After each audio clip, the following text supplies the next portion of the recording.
Hello, welcome to Free Bible Commentary with Pastor Teacher Dr. Bob Utley. Be sure to visit Free Bible Commentary at www.freebiblecommentary.org. Now, here's Bob. Hello, we're continuing our study in Joseph.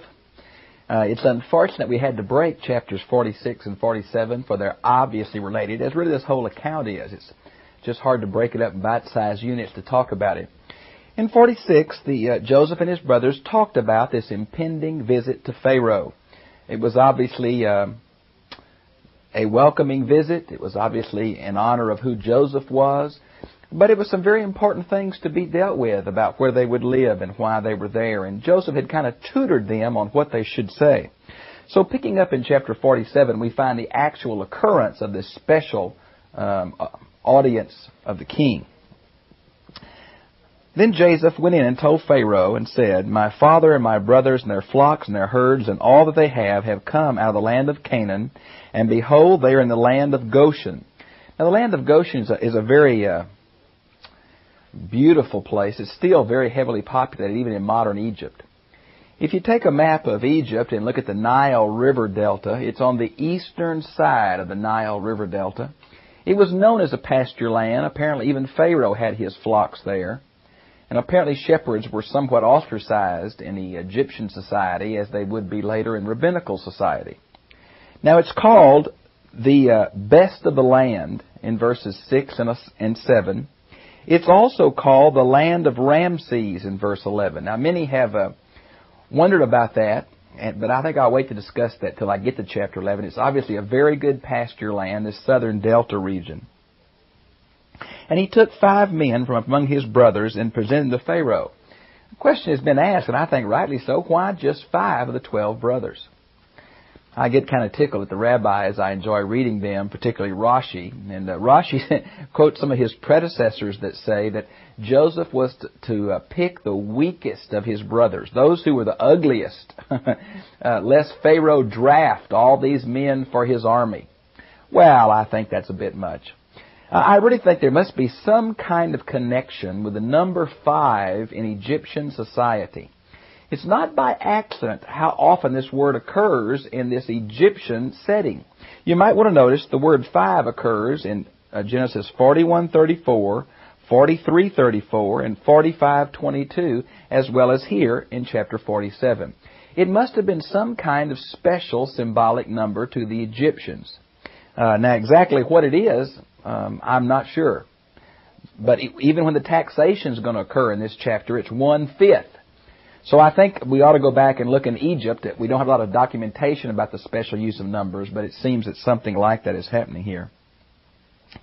Some say he took the brothers that talked the least, so they wouldn't stick their foot in their mouth. That may be true.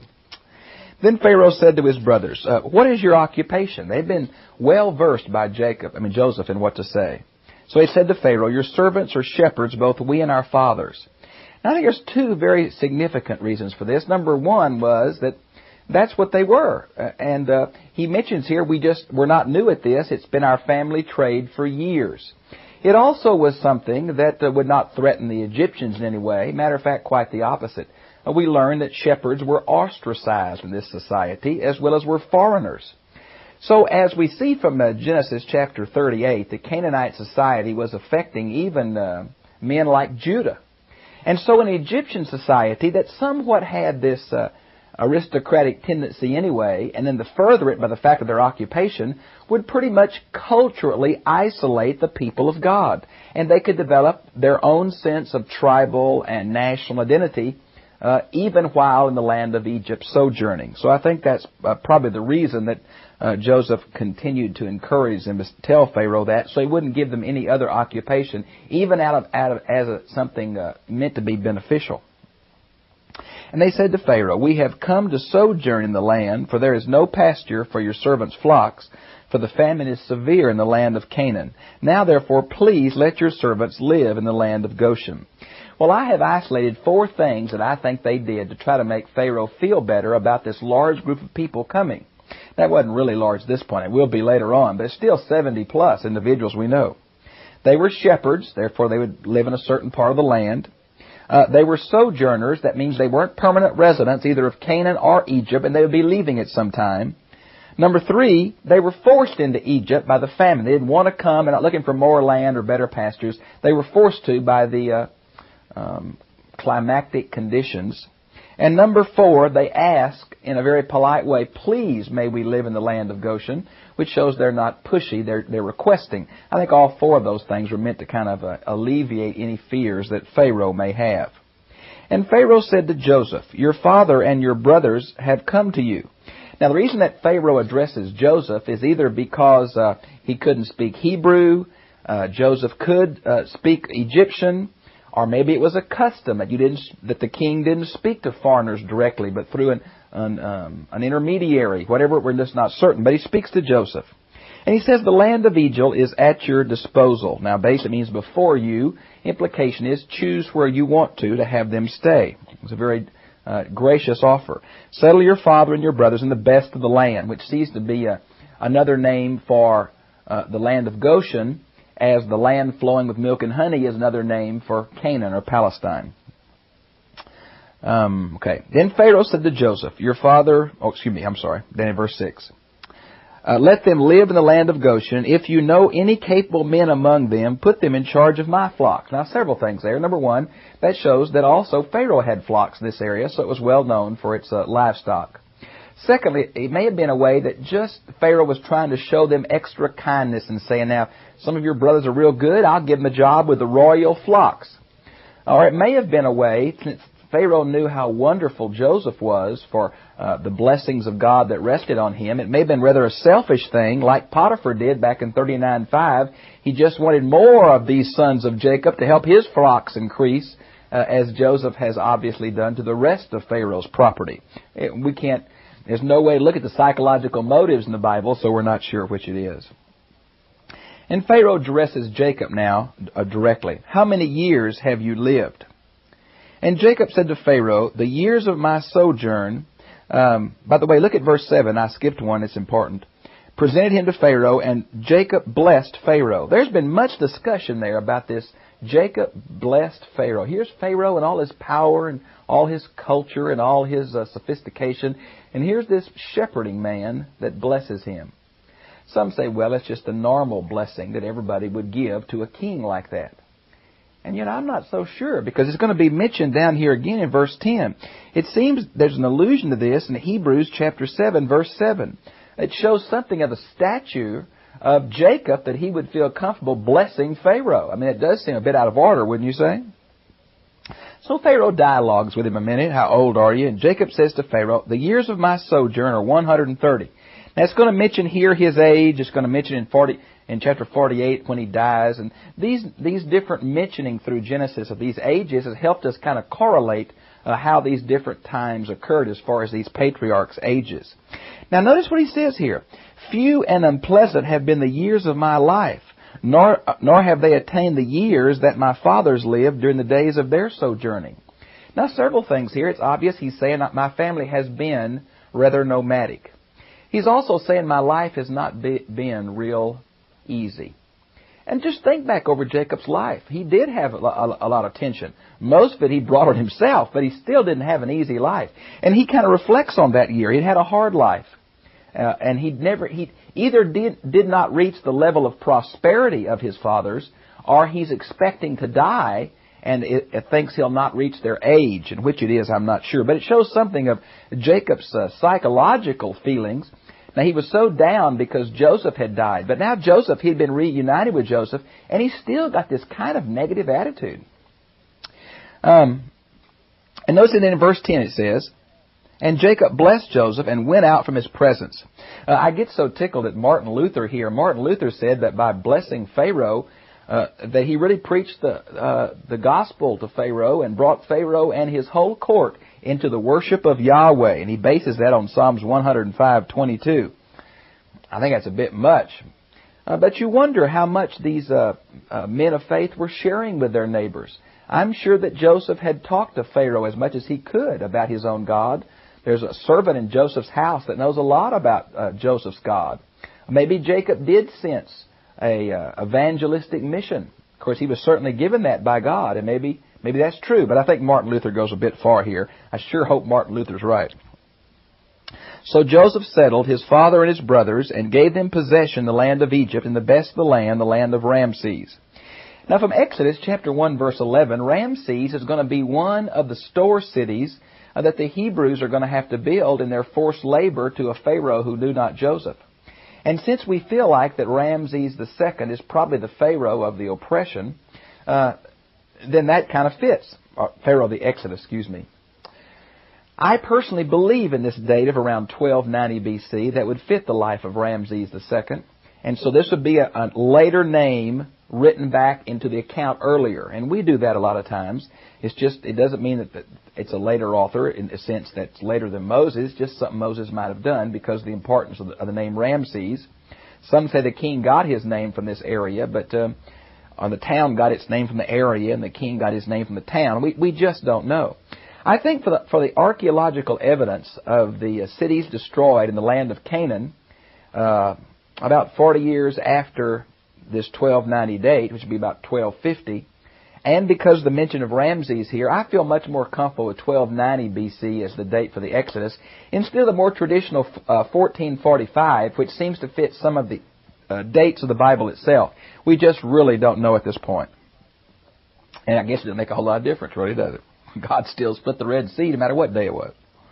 Now notice it mentions here then in verse 12, and Joseph provided his fathers and his brothers and all the father's household with food according to their little ones. There's been two possible meanings of this term little ones. It sounds kind of redundant there. Either Joseph allotted food according to the number of individuals that needed it, which meant that all their little ones got an allotment of food. Now the rabbis say that children waste their bread, and so it means that Joseph gave them extra abundant supplies. Even the kids could waste the bread. I don't know. I'm sure he did give them all they needed. Some say that the term little ones, it may be a technical term for the covenant people. Now, I think there's some technical evidence for that, but I don't think it's real obvious, and so I'm not sure which it is. The individual allotment seems the best option for me. Now, there was no food in all the land because the famine was severe. So that the land of Egypt and the land of Canaan languished under the famine. It hit this whole region as it usually does in cyclical patterns. And Joseph gathered all the money that was found in the land of Egypt and the land of Canaan. This shows he was selling grain to the surrounding nations also, like he did to Jacob and his own family. Which they bought, and Joseph brought the money into Pharaoh's house. So all the economic coinage or weightage of money, all the things they used for money like clothing and all that was taken into Pharaoh's treasury. And when the money was all spent in the land of Egypt and the land of Canaan, all the Egyptians came to Joseph and said, "Give us food, for why should we die in your presence, for our money is gone." Now some have really gotten really uptight with Joseph, saying he's just gouging these people and exploiting them. We're not sure of all that was involved, but apparently it was the plan that all the property come into the possession of the state. And this was the plan they used. So Joseph says, "Give me your livestock, and I will give you food for your livestock, since your money is gone." Now this really isn't all that cruel. The truth is these people couldn't feed their cattle, and they were going to die anyway. Joseph is going to keep them alive by feeding them for the state. And so they bring their cattle, and Joseph feeds them. Now some say, well, why don't they just eat their cattle? Let's make it eat meat instead of grain. Well, the truth is the Egyptians were real nervous about eating cattle because it was one of their gods, and several of their animals were gods. And so kind of like the modern Hindus would be nervous about doing that. The Egyptians apparently were. So he brought their livestock to Joseph, and Joseph gave them food in exchange for horses and flocks and herds and donkeys, and fed them with the food in exchange for all the livestock that year. This apparently is the 6th year of this 7-year famine. And when that year was ended, they came to him the next year and said, "We will not hide from my lord that our money is all spent. Our cattle are my lord's. There is nothing left for my lord except our bodies and our lands." And Joseph says, okay, and that's what we want to do. We want to start a serf system in Egypt, and the historical documents are very clear. This did happen. The Pharaoh theologically owned all the land, but now it came into actual reality. So they become serfs of Pharaoh. The land reverts to the state. And we're going to realize there's an exception with the priests, but most of the land, there was no private ownership. And it may be that the Hebrews mentioned this, particularly Moses, because that was different from what they were used to traditionally. They had some land they bought. Of course, they were sojourners too and would identify with this. Now, why should we die before your eyes, both we and our land? Buy us and our land for food, and we and our land will be slaves to Pharaoh. So give us seed that we may live and not die, that the land may not be desolate. They're kind of saying, if we die, it'll just be desert. You might as well use us. So Joseph bought all the land of Egypt for Pharaoh. And the word here for land is the word Adamah. It means productive soil. In the same end of this verse, it says, thus the land became Pharaoh. It's the term Eretz, which means the whole territory. Play on words you don't see, particularly in Egypt. Now, it mentions here that Joseph bought all this for Pharaoh. His title, the title of Joseph mentioned earlier in Genesis 41:40 and 45:8, literally means someone who was the property manager for Pharaoh. Now, of course, he was administrator of all the land of Egypt, but uniquely the property manager of Pharaoh. I think he did a pretty good job, don't you? Pharaoh owned everything. And so this title, it really fits what Joseph is doing right now. So the Egyptians sold his field. Every Egyptian sold his field because the famine was severe upon them, and the land thus became Pharaoh's. And as for the people, he removed them from their cities, from one of Egypt's border to the other. This has caused a lot of problems. Why would he want to remove them from the country to the cities? Well, some say it was to make the distribution of food easier because they couldn't grow anything on their lands anyway. It was still in the famine years. So he just brought everybody from the country into the city to make it easier to distribute food. That's a real possibility. But you know, the Septuagint and the Samaritan Pentateuch, which is Hebrew, of course, Septuagint being Greek, says he made slaves of them. And that is followed by the Revised Standard Version of the Bible. That seems to fit the context of verse 19 and 25, where they offer to be slaves, and verse 23, where he gives them seed to plant in another year. So slaves seem to fit better in the context than a radical relocation project, but we just can't be 100% sure. Look at verse 22. This is a little historical tidbit, but it seems to show the historicity of this Egyptian account. Only the land of the priest he did not buy, for the priest had an allotment from Pharaoh, and they lived off the allotment which Pharaoh gave them. Therefore they did not sell their land. We know from several of the historians, both Roman and Greek, that the Egyptian populace did not own land, but the priest and the warriors and the royal house did. And that seems to fit this historical example, although we have no Egyptian documents that talk about the buying of the land of Pharaoh. Thus Joseph said to all the people, behold, I today have bought you, you and your land for Pharaoh now. Here is the seed for you, that you may sow the land.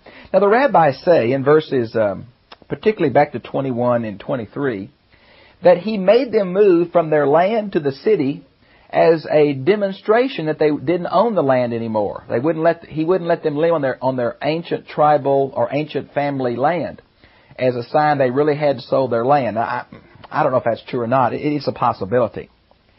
Now at the harvest you shall give 1/5 to Pharaoh. 4/5 should be your own for seed and of the field, and for your food, and for those of your household, and food for your little ones. Now you may think that 20% tax is tough, but boy, I want to tell you, from the Code of Hammurabi and some other documents, that was not very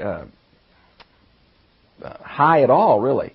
There were some very exploitive amounts in Babylon and Mesopotamia we know about. Now, this idea of becoming serfs, was this common in the ancient world? Well, it's interesting, again, that from the Code of Hammurabi, it does talk about some laws related to serfs. Also, in the Nuzi tablets, we find, and our archaeological discovery at Ugarit, we have found a mention of serfs. So it was not culturally unusual. This seems to fit in the pattern of the day. And Joseph made it a statute concerning the land of Egypt, valid to this day. Verse 26 shows the hand of a later author, which I, of course, think is Moses. And Pharaoh should have 1/5. Now, there's the magic number 5 here again, as we saw so often, apparently a very significant number in Egypt. And only the land of the priests did not become Pharaoh's, probably because they were a pretty powerful group. You don't want to mess with them. Now Israel lived in the land of Egypt, Israel meaning Jacob, in the land of Goshen, and they acquired property. Probably they had some money and they bought some land as well as sojourn there, we're not sure, and were fruitful and became very numerous. I guess they did. They came with 70 individuals, Now, that didn't include probably slaves and helpers, but 70 adults into the land. And they're going to go out somewhere around, we're not sure if it's 600,000 to 2.5 million. But folks, boy, that's some proliferation, isn't it? Now notice, if you would, where it mentions then, let's see, verse 28. And Jacob lived in the land of Egypt 17 years. So the length of Jacob's life was 147 years. Now this again is, I think, very interesting. It mentions, you can see the different places he lived. He lived in Mesopotamia for a while. He lived in Paddan Aram. He lived in Canaan. Now he's going to live in Egypt. Jacob really lived in a lot of different places. He really was a sojourner in the truest sense of the word. Not just a nomadic moving his flocks from here to there, but really traveling to several different countries. It's surprising to me, Jacob, like his father, thinks he's going to die pretty early. And he lived quite a long time after that. So he lived 17 years in Egypt. Let's see now. By the way, he lived 147 years. Remember earlier he said to Pharaoh that my days aren't as many as my father's? Of course, they lived much longer than this. I think 175 and 180 years, if my memory serves me. So he didn't live quite as long as Abraham and Isaac. And he made allusion to that. When the time came for Israel to die, he drew near and called his son Joseph and said to him, Please, if I have found favor in your sight, this is kind of a polite way, it's just an idiom, place your hand under my thigh. That's interesting. Why would that be? Well, it seems to be a cultural idiom for an oath. Now, you might go back to Genesis 24:2, where Abraham's servant had to do this. Now, placing it under the thigh or under the loin may have been some way to swear by a man's descendants or a man's seed. Exactly how that's worked itself out, we're not sure, but it was the covenant promise of God to multiply the seed, and somehow it'd be like us putting a hand on the Bible. That was the kind of form of this oath. And boy, Jacob was serious. He didn't want just a promise. He wanted him to swear, make an oath by God and his promised descendants, apparently. Some say an oath by the Messiah. I think that's a bit much, but it is by God's covenant promises. And deal with me in hesed, because this is a very important word used for covenant loyalty, and it fits here, and faithfulness. And I think that's another one of those word for truth, but truth in the Old Testament, there's a word for faithfulness and trustworthiness and a different word for trust or truth. So this is the word for faithfulness. Please do not bury me in the land of Egypt. Now there is some implications here. Notice in verse 30 it says, when I lie down, my fathers, you shall carry me out of Egypt and bury me in their burial place. Now, it's obvious that Jacob is going to face death with a great sense of trust. It's not fear. He just wants to know where he's going to be buried. Now, the implication here, they're not going to stay in the land of Egypt. That Egypt is a temporary thing. Now, we know that's true. Now, whether Jacob knew that from talking to his daddy, who was told by his daddy about the revelation of God in Genesis 15:16, I'm not sure. But years ago, God had told Abraham that his descendants would go to Egypt and they'd be enslaved there, but God would bring them out. So that this is an allusion to the Exodus. It's also an allusion to the thought of an afterlife. He wanted to be with his fathers in death. The normal Hebrew idiom here is he slept with his fathers. And sleep, of course, is an Old Testament idiom for death. But the idea is they're still alive. They still exist. They'd be in Sheol.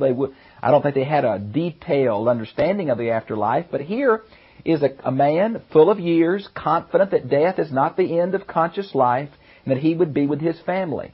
Well, I think that's helpful to us. I think that's good. And then he said, swear to me, in verse 31. Boy, Jacob wanted to make sure his bones weren't going to stay in Egypt. He wanted to be in the promised land. And even today, I get so tickled at Jews, they all want to be buried on the Mount of Olives because they believe that they'll be the first to be resurrected. Well, the tombs there are getting on top of each other. So many folks want to be buried there. Jacob wanted to go back to Israel, the land of promise. And he swore to him. Then Israel bowed in worship at the head of his bed. Oh, what a confusing thing. You get a picture of this guy in bed kneeling toward the head of the bed. Well, that doesn't make sense. There's been many emendations and suggestions here. I think the best is that instead of the head of the bed, should probably be the head of the staff. Now that's what the Septuagint has, which is of course the Greek translation around 250 BC, and it is quoted in Hebrews 11:21 as the head of the staff. It was either Jacob's reverence for Joseph's authority, where he would touch the top of Jacob's staff with his forehead, and the staff being a symbol of a ruler. Now, this may have been Jacob's way and his dying moment of fulfilling Joseph's dream back in Genesis 37.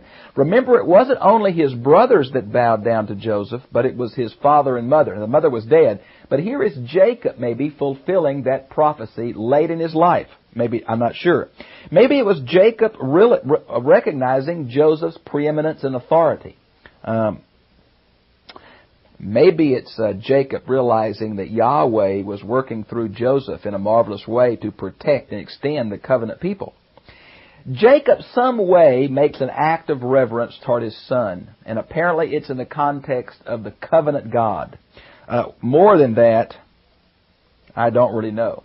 I know that this touching the forehead to the staff was a sign of a symbol in Egypt of recognizing authority, and something of that is caught up here. Well, that basically is the end of Genesis 47, and we'll do 48 and 49 together next time. I think it's interesting here. We see how this story is held together so well. The different elements of the plot have all worked together. Surprising things have happened as God's sovereignty has been seen versus man's resources. And so I think there are many wonderful, beautiful applications, maybe not the least of which is this great faith in the time of death. New Testament calls death a friend to us. Jesus has pulled the stinger out of death. We need not fear. God is for us. What better can we have? Well, I've really enjoyed being with you, and I hope to see you again, same time, same place next week. Please pray for us as we do these lessons.